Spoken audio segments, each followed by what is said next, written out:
ఇప్పుడు ట్రెండింగ్లో ఉన్న ఫ్యాబ్రిక్ యూజింగ్ టేప్ని ఎలా యూజ్ చేయాలి చినిగిన చీరలకైతే మీకు ఈ వీడియో చూపిస్తానండి. ఫస్ట్ మనం శారీని తిరగ వేసుకోవాలి. తిరగ వేసుకున్నాక ఎక్కడైతే చినిగిందో అక్కడ చినిగిన దగ్గర ఫస్ట్ అక్కడ ముడతలు పడిన దగ్గర నీట్గా ఐరనింగ్ చేసుకోవాలండి. ఐరనింగ్ చేసుకుంటే చినుగు ఇంకా మంచిగా కనపడుతుంది.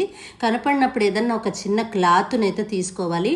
ఆ చినుగు ఎంత ఉందో ఆ సైజునైతే క్లాత్ని కట్ చేసుకున్నాను నేను.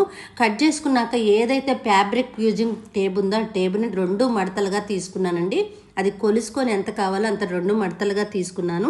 తీసుకున్న తర్వాత దాని మీద ఆ కొలత ఎక్కడైతే చినిగి ఉందో అక్కడ వరకు పెట్టాను. ఆ డబల్గా మడత వేసిన దాన్ని కొద్దిగా మడిశాను అన్నమాట. కొద్దిగా చినుగు కనపడకుండా మడిసి దాని మీద నేనైతే ఈ టేబుల్ పెట్టాను. టేబుల్ పెట్టి దీని మీద మళ్ళీ క్లాత్ పెట్టి ఐరనింగ్ అయితే చేస్తానండి. ఇదైతే దేనికి యూజ్ అయ్యిద్ది అనేది కూడా మీతో చెప్తాను. వాష్ చేస్తే అస్సలు ఉండదండి.